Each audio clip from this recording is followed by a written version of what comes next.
So this is the definition for a set to be Lebesgue measurable. M star E equal to M star E intersection A plus M star E intersection A complement. And now we shall apply this definition. So corollary of the theorem 1 which states that the outer measure of the union will be less than or equal to the summation of the outer measures. तो उसकी corollary ਜਿਹੜੀ ਸੀਗੀ ਉਸਦੇ ਵਿੱਚ theorem 1 ਦੀ statement ਸੀਗੀ कि a up to infinity ਸੀਗਾ, I varying from 1 to infinity, that means that is the countable union. और उसकी corollary ਦੇ ਵਿੱਚ ਅਸੀਂ ਕੀ ਲਿੱਤਾ ਸੀਗਾ finite union. So I varying from 1 to n a finite union होगी. ठीक है. So ਇਹ ਵਾਲਾ ਜਿਹੜਾ ਹੈਗਾ ਆਪਣੇ ਕੋਲ ਇਹ ਫਾਈਨਾਈਟ ਯੂਨੀਅਨ ਹੈ ਤੇ ਇਹਨੂੰ ਵੀ ਜਦੋਂ ਅਸੀਂ ਬ੍ਰੇਕ ਕਰਨੇ ਆ ਤਾਂ less than or equal to ਆਉਂਦਾ ਹੈ। ਹੁਣ ਉਰੇ ਅਗਰ ਅਸੀਂ ਚੈੱਕ ਕਰੀਏ ਕਿ ਜਿਹੜਾ ਸਾਡੇ ਕੋਲ E ਹੈ ਇਸ ਨੂੰ ਅਸੀਂ ਪ੍ਰੀਵੀਅਸ ਲੈਕਚਰ ਦੇ ਵਿੱਚ ਵੀ ਕੱਲ ਵੀ ਵੈਰੀਫਾਈ ਕੀਤਾ, ਉਰੇ ਵੀ ਆਪਾਂ ਦੇਖੋ ਕੀਤਾ ਹੀ ਸੀਗਾ ਸੋਲਵ ਕਿ E ਜਿਹੜਾ ਹੈਗਾ ਉਹ ਕਿਸ ਦੇ ਬਰਾਬਰ ਆਉਂਦਾ ਹੈ, E intersection A and E intersection A compliment. ਇਹਨਾਂ ਦੋਵਾਂ ਦੀ ਯੂਨੀਅਨ ਜੇ ਅਸੀਂ ਸੋਲਵ ਕਰੀਏ ਤਾਂ E ਆਉਂਦਾ ਸਾਡੇ ਕੋਲ। ਸੋ E ਅਗਰ ਇਹਨਾਂ ਦੋਵਾਂ ਦੀ ਯੂਨੀਅਨ ਹੈਗਾ ਤੇ ਜੇ ਅਸੀਂ ਦੋਵੇਂ ਸਾਈਡਸ ਤੇ ਆਊਟਰ ਮੇਜਰ ਅਪਲਾਈ ਕਰੀਏ, ਸੋ ਬਾਈ ਯੂਜ਼ਿੰਗ ਦਿਸ ਕorollary ਇਸ ਰਿਜ਼ਲਟ ਦੇ ਅਕੋਰਡਿੰਗਲੀ ਜਦੋਂ ਆਊਟਰ ਮੇਜਰ ਅਪਲਾਈ ਕਰਾਂਗੇ ਤਾਂ ਇਹ ਕorollary ਦੇ ਅਕੋਰਡਿੰਗਲੀ ਆਪਣੇ ਕੋਲ ਕੀ ਹੋ ਗਿਆ, less than or equal to outer measure of E intersection A plus outer measure E intersection A complement. So if you have to verify the Lebesgue measurability, you need the equality. M star E will be equal to this. So एक inequality ਦਾ obvious है ही है कि M star E less than or equal to था, ये तो हमेशा होएगा ही होएगा. So it means जैसे equality prove करनी है, to prove a set A to be Lebesgue measurable, it is sufficient to prove that outer measure E is greater than or equal to outer measure E intersection A plus outer measure E intersection A complement. So equality ਨੂੰ prove ਕਰਨ ਦੀ ਬਜਾਏ ਅਸੀਂ greater than or equal to ਜਿਹੜਾ ਹੈ ਉਹ prove ਕਰ ਦਿਆ ਕਰਾਂਗੇ, ਕਿਉਂਕਿ ਲੈਸ ਦੈਨ ਔਰ ਇਕੁਅਲ ਟੂ ਤਾਂ ਆਬਵੀਅਸਲੀ ਹਮੇਸ਼ਾ ਹੈ ਹੀ ਗਿਆ। ਸੋ ਜਦੋਂ ਵੀ ਹੁਣ ਅਸੀਂ ਸੈਟ ਨੂੰ ਮੈਜ਼ਰੇਬਲ ਪ੍ਰੂਵ ਕਰਨਾ ਤਾਂ ਸਾਡਾ ਟਾਰਗੇਟ ਇਹੀ ਹੋਏਗਾ ਕਿ M star E greater than or equal to ਅਸੀਂ ਵੈਰੀਫਾਈ ਕਰੀਏ। ਸੋ ਅਗਲੀ ਪ੍ਰੋਪੋਜੀਸ਼ਨ ਤੇ ਆਨੇ ਆ, a set of A of outer measure 0 is Lebesgue measurable. ਜਿਸ ਸੈਟ ਦਾ ਆਊਟਰ ਮੇਜਰ 0 ਹੋਏਗਾ ਉਹ ਸੈਟ ਹਮੇਸ਼ਾ ਮੈਜ਼ਰੇਬਲ ਹੋਏਗਾ ਹੀ ਹੋਏਗਾ। ਕੀ ਰੀਜ਼ਨ ਹੈ? बिकॉज ਅਸੀਂ ਇਹ ਵੈਰੀਫਾਈ ਕੀਤਾ ਸੀਗਾ ਕਿ ਆਊਟਰ ਮੇਜਰ A ਜਿਹੜਾ ਹੈ ਉਹ greater than or equal to ਹੁੰਦਾ ਹੈ inner measure A, we all know it. ਤੇ ਆਊਟਰ ਮੇਜਰ A ਦੀ ਵੈਲਿਊ ਕੀ ਹੈਗੀ ਆ, 0, ਤੇ ਆਊਟਰ ਮੇਜਰ A ਦੀ ਵੈਲਿਊ 0 ਹੈ, ਦੈਟ ਮੀਨਸ ਉਰੇ ਜਦੋਂ ਅਸੀਂ ਸਬਸਟੀਟਿਊਟ ਕਰਾਂਗੇ ਤਾਂ ਇਨਰ ਮੇਜਰ ਆਫ A ਕੀ ਆ ਗਿਆ, less than or equal to 0।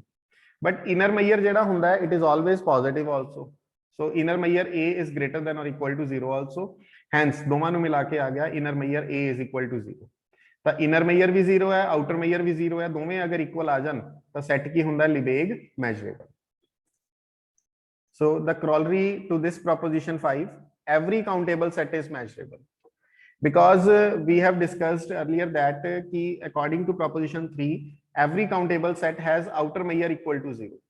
हर एक countable set ਦਾ outer measure 0 ਹੁੰਦਾ ਤੇ ਇਹ corollary ਆਪਾਂ ਨੂੰ ਕੀ ਸੁਜੈਸਟ ਕਰਦੀ ਹੈ, ਜਿਸ set ਦਾ outer measure 0 ਹੋਵੇ ਉਹ set ਕੀ ਹੁੰਦਾ, Lebesgue measurable। ਇਹਦਾ ਮਤਲਬ ਕਾਊਂਟੇਬਲ ਸੈਟ ਦਾ outer measure 0। So by this proposition, sorry here we have proposition 5, by proposition 5 the countable set is measurable। and next corollary to the same proposition, any subset of A whose outer measure is 0 is also measurable। so ਕੋਈ ਵੀ subset ਅਸੀਂ A ਦਾ ਲੈਣਾ ਹੈ, A the outer measure 0 ਹੈ, A ਜਿਹੜਾ set ਹੈਗਾ ਉਹਦਾ outer measure 0 ਹੈ ਤੇ ਅਸੀਂ A ਦਾ ਅਗਰ ਕੋਈ ਵੀ ਸਬਸੈਟ ਲਵਾਂਗੇ ਉਹ ਵੀ ਮੈਜ਼ਰੇਬਲ ਹੋਏਗਾ। that is if B is a subset of A and outer measure A equal to 0, ਇਹ ਦੋ ਚੀਜ਼ਾਂ ਸਾਨੂੰ ਗਿਵਨ ਹੈ, A ਦਾ ਆਊਟਰ ਮੇਜਰ 0 ਹੈ,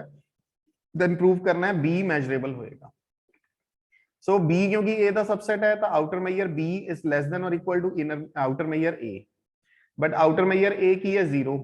so outer measure B is less than or equal to 0, but outer measure B is always greater than or equal to 0। hence applying using both these inequalities we have outer measure B equal to 0, and by proposition 5 here 5, by proposition 5 B is Lebesgue measurable set। so A ਜਿਹੜਾ B ਹੈਗਾ ਕਿਉਂਕਿ ਇਹਦਾ outer measure 0 ਆ ਗਿਆ, so ਇਹੀ proposition ਸਾਨੂੰ suggest ਕਰਦੀ ਹੈ B measurable ਹੋਏਗਾ। now next proposition 6, which is the monotonicity property of the inner measure A and B be two sets such that A is the subset of B, then we have to prove inner measure A is less than or equal to inner measure B। now since A subset of B and we are taking just क्योंकि inner measure ਦੀ ਗੱਲ ਆਈ ਹੈਗੀ ਆ, so inner measure ਜਿਹੜਾ ਸੀ ਉਹ ਸਾਡੇ ਕੋਲ interval ਦੇ case 'ਚ ਹੀ ਅਸੀਂ ਡਿਫਾਈਨ ਕੀਤਾ ਹੋਇਆ। ਸੋ ਫॉर ਇੰਟਰਵਲਸ ਅਸੀਂ ਉਹਨੂੰ ਡਿਫਾਈਨ ਕੀਤਾ ਸੀ। ਸੋ ਇਸ ਕਰਕੇ a ਤੇ b ਨੂੰ ਸਬਸੈਟ ਆਫ a b ਹੀ ਲੈ ਕੇ ਚੱਲਾਂਗੇ, ਬਿਕਾਜ਼ ਇਨਰ ਮੇਜਰ ਦੀ ਜਿਹੜੀ ਡੈਫੀਨੇਸ਼ਨ ਹੈ ਸਾਡੇ ਕੋਲ ਇੰਟਰਵਲ ਦੀ ਫਾਰਮ ਦੇ ਵਿੱਚ ਹੀ ਹੈ, ਇੰਟਰਵਲ ਦਾ ਸਬਸੈਟ ਲੈ ਕੇ ਹੀ ਅਸੀਂ ਉਹਨੂੰ ਡਿਫਾਈਨ ਕਰ ਸਕਦੇ ਹਾਂ।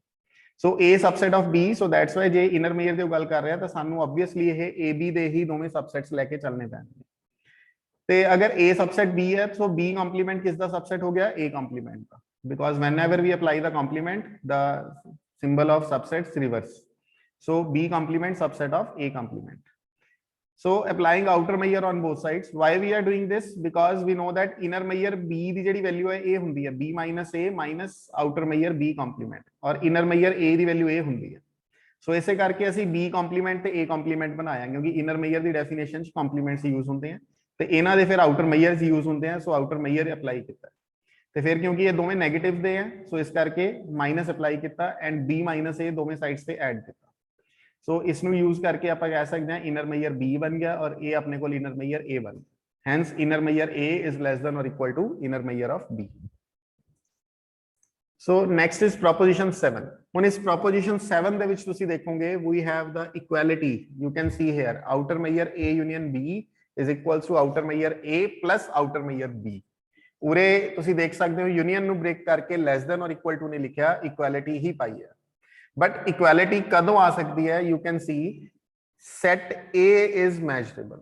ਇਹ ਕੰਡੀਸ਼ਨ ਹੈਗੀ ਆ ਕਿ ਜਿਹੜੇ ਦੋ ਸੈਟਸ ਦੀ ਅਸੀਂ ਯੂਨੀਅਨ ਲੈਣਾ ਚਾਹੁੰਦੇ ਆ ਉਹਦੇ ਵਿੱਚੋਂ ਇੱਕ ਸੈਟ ਮੈਜ਼ਰੇਬਲ ਹੋਵੇ ਔਰ ਦੂਸਰੇ ਸੈਟ ਤੋਂ ਡਿਸਜੁਆਇੰਟ ਹੋਵੇ। ਸੋ ਇਹ ਮੈਂ ਪਹਿਲਾਂ ਵੀ ਬਰੀਫ ਕੀਤਾ ਸੀਗਾ ਇਨ ਦਾ ਲਾਈਵ ਕਲਾਸ ਕਿ b ਤੇ a ਦਾ ਕੱਲਾ ਡਿਸਜੁਆਇੰਟ ਹੋਣਾ ਸਫੀਸ਼ੀਐਂਟ ਨਹੀਂ ਹੈ ਇਕੁਐਲਿਟੀ ਨੂੰ ਲੈ ਕੇ ਆਉਣ ਵਾਸਤੇ,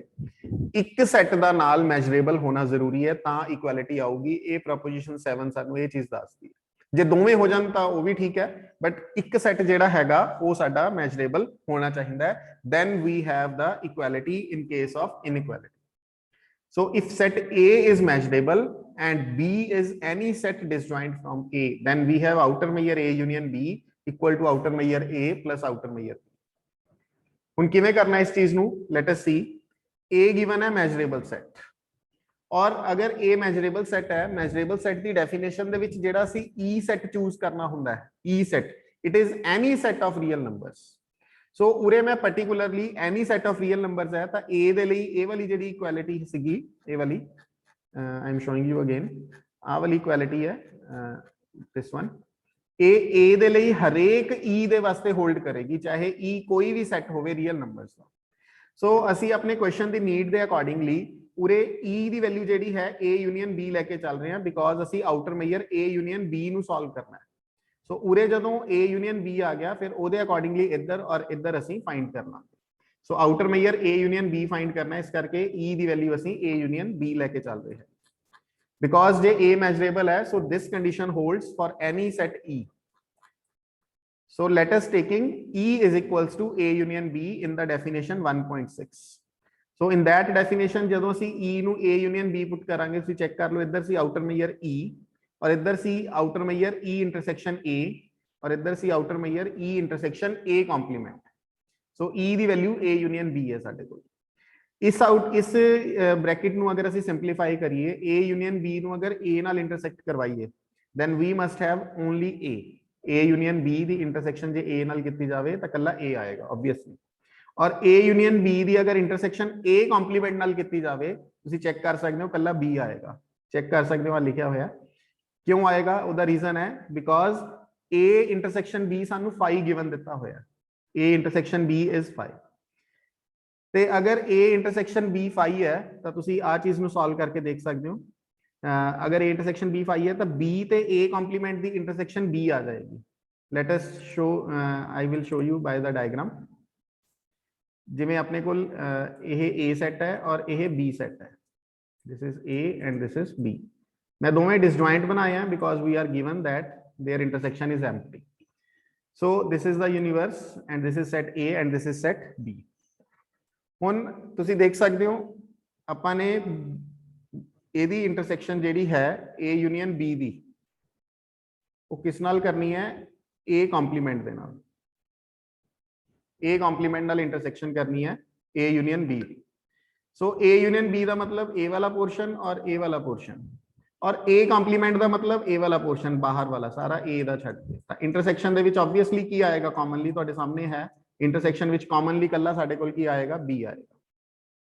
so that's why a union b intersection a compliment ਨੂੰ ਅਸੀਂ ਜਿਹੜਾ ਹੈ ਓਨਲੀ b ਲਿਖਿਆ ਹੋਇਆ ਹੈ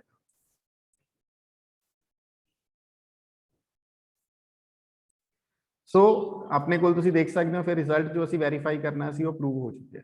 ਸੋ ਤੁਸੀਂ ਦੇਖ ਸਕਦੇ ਹੋ ਹੁਣ a ਯੂਨੀਅਨ b ਹੈ ਔਰ ਇੱਧਰ ਇਕੁਐਲਿਟੀ ਹੈ equals to outer measure a plus outer measure b so whenever you need a equality in the if you want to break the union then you must need in the case of two sets only I am discussing you will need at least one of the set is measurable ਇਸ question ਦੇ ਵਿੱਚ ਜੇ ਕੱਲੀ ਡਿਸਜੁਆਇੰਟ ਵਾਲੀ condition ਹੁੰਦੀ ਫਿਰ ਅਸੀਂ ਜਿਹੜਾ ਹੈ ਇਕੁਐਲਿਟੀ ਨਹੀਂ ਐਕਸਪੈਕਟ ਕਰ ਸਕਦੇ ਸੀ ਇਕੁਐਲਿਟੀ ਆਉਣ ਦਾ ਰੀਜ਼ਨ ਇਹੀ ਹੈ ਬਿਕੋਜ਼ ਸਾਨੂੰ a ਕੀ ਗਿਵਨ ਸੀਗਾ ਮੈਜਰੇਬਲ ਤਾਂ ਹੀ ਕਰਕੇ ਆਹ ਡੈਫੀਨੇਸ਼ਨ ਮੈਜਰੇਬਿਲਟੀ ਦੀ ਅਸੀਂ ਯੂਜ਼ ਕੀਤੀ ਸੋ whenever we need a equality to break the union ਜਦੋਂ ਵੀ ਯੂਨੀਅਨ ਨੂੰ ਬ੍ਰੇਕ ਕਰਨੀ ਹੈ ਔਰ ਅਸੀਂ ਚਾਹੁੰਦੇ ਹਾਂ ਕਿ ਰਿਜ਼ਲਟ ਇਕੁਐਲਿਟੀ ਦੇ ਵਿੱਚ ਆਵੇ ਤਾਂ ਦੋਵਾਂ ਸੈਟਸ ਦੇ ਵਿੱਚੋਂ ਇੱਕ ਸੈਟ ਦਾ ਮੈਜਰੇਬਲ ਹੋਣਾ ਔਰ ਦੋਵਾਂ ਦਾ ਆਪਸ ਦੇ ਵਿੱਚ ਡਿਸਜੁਆਇੰਟ ਹੋਣਾ ਜ਼ਰੂਰੀ ਹੈ ਤਾਂ ਹੀ ਇਹ ਪੋਸੀਬਲ ਹੈ ਅਦਰਵਾਈਜ਼ ਇਹ ਚੀਜ਼ ਪੋਸੀਬਲ ਨਹੀਂ ਹੈਗੀ ਅਦਰਵਾਈਜ਼ ਜਨਰਲੀ ਜਿਹੜੀ ਹੈ ਇਨਇਕੁਐਲਿਟੀ ਆਪਣੇ ਕੋਲ ਆਏਗੀ ਸਬ ਐਡੀਟਿਵ ਆਏਗੀ if you want the additive property if you want the equality then one of the set should be measurable and disjoint from the other set so ehi remark de vich ure mentioned hai we immediately see the one advantage of the measurable set in proposition 7 here we have proposition 7 which we have discussed lastly this is 7 that is the strict inequality when a and b are disjoint sets changes to equality so advantage of measurable sets kyunki a set measurable siga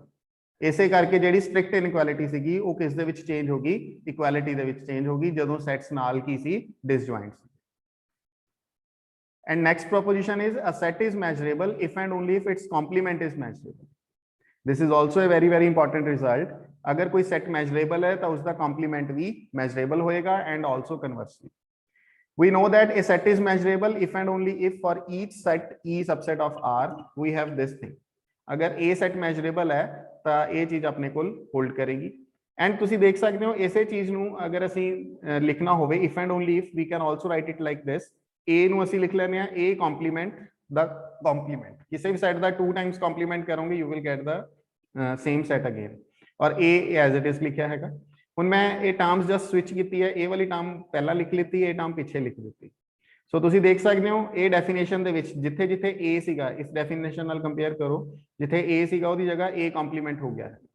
ਸੋ ਇਹਦਾ ਮਤਲਬ ਕੀ ਹੋ ਗਿਆ if and only if a complement is measurable so if a is measurable then a complement is measurable ਔਰ if and only if the symbol ਉਰੇ ਚੱਲ ਹੀ ਰਿਹਾ ਹੈ ਸੋ ਵਾਈਸ ਵਰਸਾ ਵੀ ਆਬਵੀਅਸਲੀ ਹੋਲਡ ਕਰਦਾ ਹੈ so this is all about the ਪ੍ਰੋਪੋਜੀਸ਼ਨਸ